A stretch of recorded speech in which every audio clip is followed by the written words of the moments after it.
what's like the craziest information that you've come across? Definitely the finance firms. Some of the verified uploads we've gotten, I think, have casually been like a and like with verified offer. That's they. Yeah.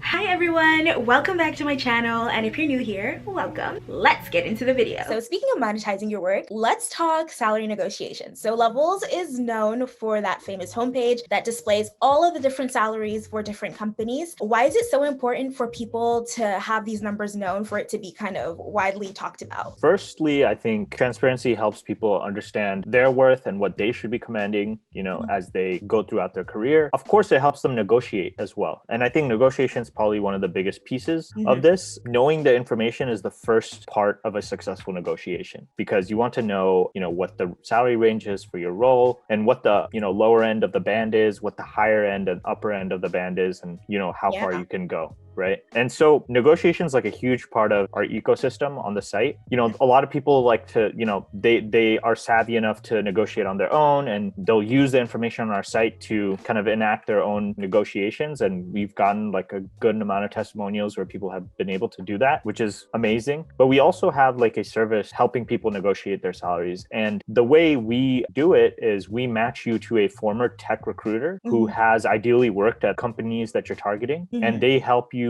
kind of walk you through the process with, the actual tangibles and mechanics for a successful negotiation. So from everything from handling what to say on, the call, the offer acceptance call, to emails, to kind of just what context you should use for, a specific increase. What are different things? We have like a huge kind of wiki within kind of like our tech recruiter network, where we have different understandings of how different companies work. And we can kind of help people by basically perusing that and seeing, okay, at this company, they negotiate very heavily on stock, or they're open to kind of, maxing out your stock at this level versus, at this company, they're very flexible on base, so on and so forth. And we have all that information kind of compiled, and then recruiters themselves, they know kind of like how things kind of work, and they can kind of walk you through the other side of like the table, right? And how the recruiter might be thinking about this. And we think it's super important, right? Like everyone should be negotiating every offer that they get, because it's likely that, they're not giving you their final and best offer. So you need to put an effort to go get your best offer. And they'll kind of bet that you're not going to negotiate. They'll just hope that you'll take the first offer that they give you. Exactly. Yeah. Right. If you think about the effects of taking 5 minutes to prepare for a negotiation that it has on your life, like if you look at the compounding effects, yeah, it's crazy. Like let's say you get 20K more from just that 5-minute discussion where you just say, hey, I would like to, negotiate my signing bonus this much, right? Like over time, that 5 minutes has gotten you to like a much higher base that you can now carry over to your next kind of role, and it keeps compounding over time. And now if you say it's not signing bonus and it's stock, and it's something that the company does well, the stocks increase, it just compounds, right? It's crazy how much value people are leaving on the table by not negotiating. And I believe there was a study on just the total effects of negotiation over the lifetime of one's career. And on average, people miss out on 1.5 million in total earnings from not negotiating. Wow. 1.5. What is that going to do for a person? Can you think about that's crazy. Oh my goodness. Yeah. And obviously it's the compounded value over, the span of your career, but I'm pretty sure that study's been done before this, a while before this stock market bull run. So like, I think they know what they're talking about. Yeah. There was a tweet. I think you tweeted a few, maybe last week or a few weeks ago, about this crazy negotiation that you guys had closed up on. And I don't remember the exact numbers, but I remember reading it and I was like, ooh. Yeah, I have the numbers. Yeah. It was a 350K offer. So in total compensation that we increased to 480K. So we did a 130K increase just from negotiating. Yeah. Exactly. And again, they're not going to offer you that at the start. You kind of have to talk your way. Exactly. Do you have by any chance maybe like a demographic breakdown for the people who do submit their salaries? I'm curious to see if it's typically certain age ranges, people that are well in their industry, maybe like women, like what the breakdown looks like? The information that we have right now, we keep it optional just so that people aren't identified, especially like, minorities. Like we don't want them to be identified in a workplace where, they're the only minority. So it becomes really obvious. So it is kind of hard. Like we don't have a statistically significant number yet, but we do have like, gender information, racial information that we're collecting. Last year on our end of the year report, we did our kind of first deep dive into a gender wage gap report, and we can link that as well. But it was super interesting to kind of see the discrepancy by level. I don't think anyone's done that before where they've kind of looked at the discrepancy by level. Like I think people generally have done the wage gap based on, for every dollar a man earns, how much does a woman earn? But I think it's interesting to see like, okay, that changes when you're a new grad to like, when you're a principal level engineer, the discrepancy is just much more. So I think we'll do one for racial information as well. As soon as we get enough data. It is kind of hard because, there's just a lot more kind of breakdown, and, like a lot of people aren't comfortable sharing that information, and we totally get it. But outside of that, we also have a years of experience field. And so that tells us, okay, how many years of experience do you have? And so you can kind of go through that information on our site as well and see, okay, where are people at in their careers, and, what level are they landing at what year of experience? And kind of just get a feel for like how many years are they working full time? How many years out of college are they? Stuff like that, right? That's cool. Looking forward to that. That's awesome. A lot of times people are really uncomfortable bringing it up to the recruiter, maybe because they just don't want to seem, greedy, or maybe because they don't even have a counter offer to be bringing to the table. Technically, does your recruiter even need to know all of this information, or is it kind of on a case by case basis? I don't think you need to mention everything to your recruiter, just like your recruiter is not going to mention everything to you, right? They're not going to tell you, oh yeah, our highest salary that we gave out for this role was like 500K. Yeah. So if you want that, they're not going to do that, right? But, I would qualify that with saying it's good to be upfront about, things that are going to affect your timeline, things that you might have to let them know about, impending offers and things like that. It's good to have a good kind of relationship with your recruiter because ultimately this is a big decision that you're making. As you go through the process, you definitely want to be mindful of that. But at the same time, I mean, you don't have to slip them everything that like, Right. I mean, our negotiation service also really helps with this. A lot of people, especially people who are negotiating for the first time or just have trouble communicating or, are afraid of slipping and stuff like that on the call, our recruiters are super helpful through that process where they let you know exactly what you should mention, what you shouldn't. Like, for example, if you're already at a company, should you mention that you have unvested stock in that company? Does that help your case? Things like that. And on a case by case basis, it might. And they really help walk you through that whole process. And really, they're the people who know.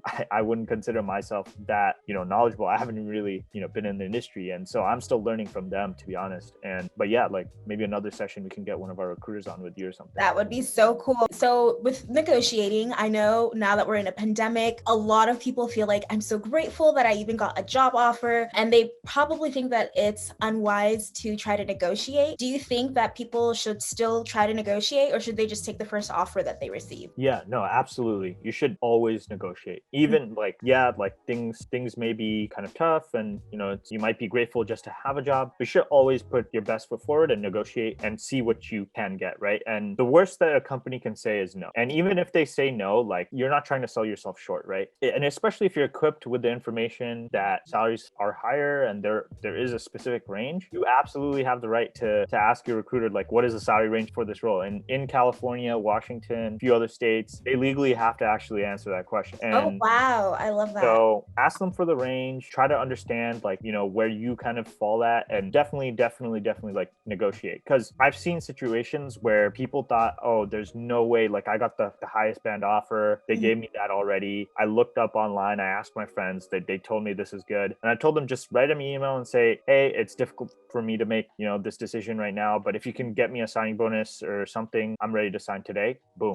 Wow. Got like a signing bonus 20 to 30K, right? And that's a quick way to just get $20,000. That's going to change how you live a little bit, right? So why not go for it? Right. Exactly. So like always do it. Worst they can say is no. And if they do something worse than that, like I've heard like some really, really rare cases where people will rescind offers if you ask for like way too much. But I mean, I think the company kind of speaks for themselves in that case. Like, I don't know if you'd be wanting to work there. You want to work at a company that would, retaliate retaliate against you like that. Exactly. And at the same time, like that's why our site exists. So you know the high anchor. You go in with that high anchor so that if you do accidentally let a number slip, it's a reasonable high anchor. It's not, like something astronomically large, and it's not something that, sells yourself short. So, I mean, I think finding that balance, obviously takes research, and you have to kind of assess your own worth. And that's exactly what we help with. Once you do that, like even if they corner you, they ask you really pressing questions, when you say that number, it's going to be a reasonable number, right? Right. Yeah. That's also good to know too. As that's always something too. You can kind of tell a good deal of the company's culture before you even step foot based off of your experience that you have with that, whether the recruiters are cooperative or they're kind of like, absolutely not. Absolutely. Yeah. That just kind of reminded me of the point that, a lot of people kind of assume that negotiation is something you do at the end. Oh, okay. Like, now I'll negotiate my offer, but really you're negotiating throughout your process with a company. And it's important to remember that from your first call, when they're asking for your information, they're assessing what offer they're going to give you. And so you have to assess, and you have to kind of think to yourself that I'm negotiating right now. You really are throughout the process. And so being aware of that, cognizant of that, and also just like, if you need help, like we help with that through the process so that, from beginning to end, you're communicating the right way, and you communicate everything you want to so that you get your desired kind of total compensation. I've seen a lot of cases where people slip up in the beginning, or they like just tell them their current salary at the company. And that really doesn't help you, right? Because now they have this information and this bar, like, almost, right? Yeah, exactly. And a lot of people will verbally accidentally commit by saying, oh yeah, that sounds good. And now they have you kind of like in a vulnerable position where they can say, but you said you would sign to this. I mean, there are ways to get out of that for sure, but it doesn't do you any favors. So being aware of that whole process and knowing that you're kind of going through that negotiation process throughout the whole thing is just a good thing to keep in mind, so that you're not, accidentally slipping information or giving them stuff that later makes you vulnerable, right? So absolutely. And technically, if they give you an offer, a verbal offer, you're not bounded by anything until you actually sign the formal offer letter, right? Exactly. Yeah. Okay.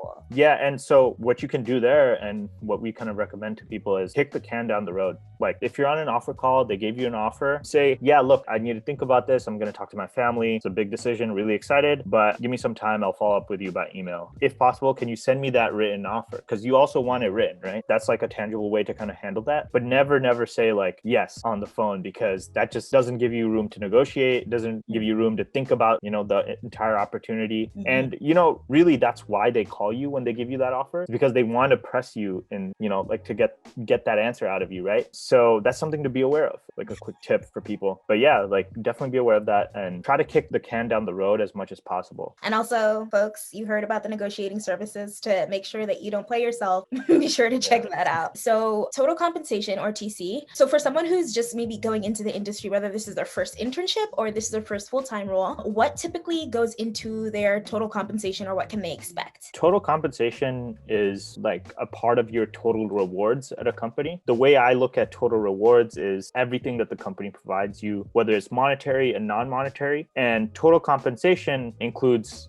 all this information as well, like including things like your actual salary, your base salary, your stock kind of award information, which usually comes in the form of like a 4-year grant. So you would kind of get that whole kind of grant. And then bonus, which includes signing bonus or like a performance bonus based on, target percentages over the course of a year. And so all of that kind of bundle together to form your kind of total monetary compensation package. And then outside of that, you also have benefits, which we also try to estimate for you. If you go to levels.fyi/benefits, you can kind of get an estimate for how much cash value, benefits have at each company. And that is also a part of your total reward. And so that's something important to kind of remember. You might not be able to negotiate that all the time, at every company. You can still negotiate that. And that's something that we like to remind candidates all the time, and especially as you go into more senior roles, because you have more flexibility. Like, as much as the company is giving you a paper with some terms to sign, you're also giving the company the same, like similar terms, saying, hey, this is what I want. This is, what my worth is. So yeah, so total compensation in general is the way we calculate it. And this can be different for different roles. For software engineers specifically, it's base salary, stock, which we average per year, and then bonus. Now, for example, other roles like sales sales, you have commission-based structures, so you have OTE, and then for, in venture capital actually and fund it, like, that's something we're considering doing as well, is you have like a carry percentage in the fund itself. And so kind of there are these different structures of payment, but those are all parts of your total compensation when you sign with a company. Really good explanation. Awesome. I know not everyone does submit information, but for the people that do use the contribute, what's like the craziest information that you've come across? There's just so much. I've almost become a little bit numb to it. You're like, what level crazy are we talking? Yeah, definitely the finance firms. Like, I'll talk about, I guess, a few verified uploads that we've gotten. Some of the verified uploads we've gotten, I think, have been from Citadel, like JP Morgan and financial kind of roles. And those have casually been like $1 million plus and like with verified offer. And it's crazy to see the first time, but then like after the fourth time, fifth time, like, okay, wow, this is actually normal. Like, yeah, it's crazy. And I feel like people really don't know that, there's this huge world out there of people making bank, like really. And the other one I would say is really just an interesting case is Netflix, right? Right. But yes. they only have sort of one level. They're very unique. They have a very unique culture. We actually published about this on our blog. So if people want to look into, what Netflix's culture is like, you can check that out. Their offers are all cash typically. So they don't have stock, or actually they give you the option to put some of your cash salary into their stock. But a lot of people just prefer the cash total that they get. And typically it's very high. Like you'll notice like their average is probably in the 400 to 500K range, but we'll also get offers from Netflix, verified uploads of 900K to $1 million. Like, and to me, that's crazy because this is strictly all cash. It's not even stock. It's not even bonus. Signing, it's right. just cash. So. Are there any marks that you feel Levels currently doesn't cover? Any other additional ones that you're thinking about maybe adding in the future? There's a lot that we're trying to do, but I think the few that I'll mention is definitely covering international. We definitely want to expand into more roles and internationally so that we have kind of presences across like all the tech hubs all over the world. And not just that, but beyond that, going into just the world generally, right? There are software engineers everywhere. There are tech employees everywhere, and we want to be reflective of that. And I think that's really exciting for me personally, just because it is a technical challenge too. Like we have to kind of go through different currencies and stuff like that. And that's true. Yeah, there's a whole like mess I feel like that we have to deal with. For example, there's also the case where a company might be US based, but they pay in Europe. So you're paying in GBP, the base salary and the bonus, but the stock is in USD. So how do you like calculate that together? I mean, I think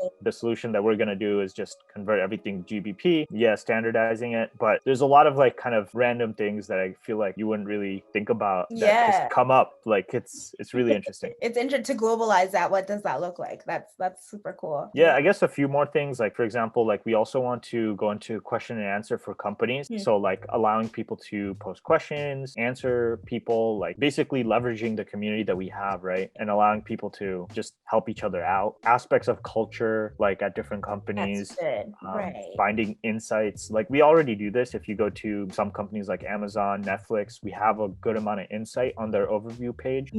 But just really formalizing that even more, allowing people to contribute that. Yeah, like one thing that I think has been exciting for me over the last year that we worked on was, things like our salary calculator and like vesting schedules and kind of understanding those. Yes. Just information like that. We want to kind of nail it down and expand it even further. But yeah, like I think, one of the big ones is also that Q&A that I mentioned. I don't want to like make it like a light thing because I think Q&A eventually like it's just becomes a community where people can help each other. And right now that is kind of what our site is, right? Our site is a framework for people to help each other by contributing data. And, in the future, it might not just be data. It might actually be insight, things that come up or in a certain time frame, things like that, right? So we want to cover all our bases there. And it's super exciting. Definitely. And I feel like this would be a huge factor in helping people decide whether or not to take on an offer, right? Because it's at the end of the day, it's more than just a company name, more than just a company salary, but also what it's like when you work there in the day-to-day. So I have one last question because I feel like given everything that happened last week, there's this mania with stocks, understanding stock,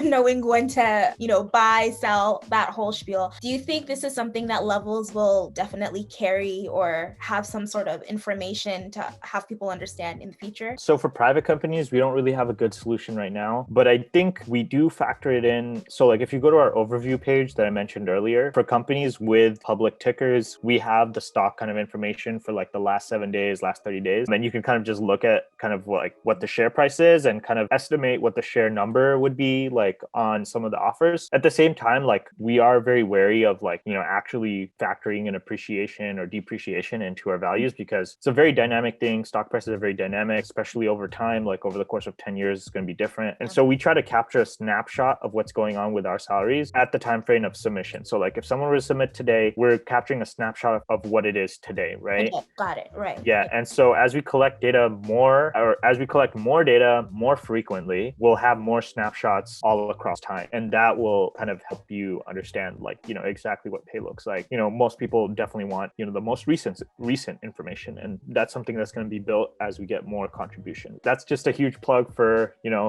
us. Like if you can contribute, if you feel comfortable sharing your kind of information, helps us out a ton, helps everybody else out a ton, and kind of helps create this resource for everyone. But, like that said, I do want to say like, while it is kind of beyond our scope to factor in appreciation and things like that, people can do that using our salary calculator. So outside of just the data points, if they want to kind of measure a package over 4 years, or, if stock grew 10%, you can kind of model those situations using our salary calculator as well. So just wanted to shout that out in case, people are kind of comparing offers. It's a pretty useful tool. Even recruiters use it to send out offers sometimes, which is kind of cool. Oh, wow. I love that. Awesome. Thank you. Yeah. I think that for the most part was most of the questions that I had. I know that I learned a lot today. There were a lot of different topics that we hit, and it was really cool to see a little bit of an insight of what happens when you first get the offer to the point of when you actually start working. There's still a lot of work that could be done. And even with the Levels website contributing to that to make it easier for a lot of other people to see what they're playing with. If you have any closing remarks, now would be the time. First of all, I really appreciate you having me on. This was really fun. I actually kind of, pulled some stuff out of the back of my head and, realized, I hadn't thought about too much about some things. So, we'll go and kind of put that into the product and stuff. So yeah, no, I had a lot of fun chatting. If anyone's kind of curious about the site, like once again, the link is Levels.fyi. If you have any feedback, our emails are completely open. We read every single email. So if you email us at hello@levels.fyi, we'll look at it. We're open to feedback. We're open to anything that you can really give us. We love like just helping people with their career decisions. So don't be afraid to message us. We'll try to help you the best way we can given your situation. Yeah, like check out the site. Thanks so much for having me, Fatima. Awesome. No, of course. Thank you so much as well. All right. And that about wraps today's video. Thank you so much for watching. If you have any comments or suggestions for Levels, be sure to leave them down below. I'll be leaving all of Zuhayeer's social media, so be sure to check him out, as well as any of the resources we discussed today. Don't forget to like, comment, and subscribe, and let me know if there's anything that you'd like to see, and I will catch you in the next video. Bye!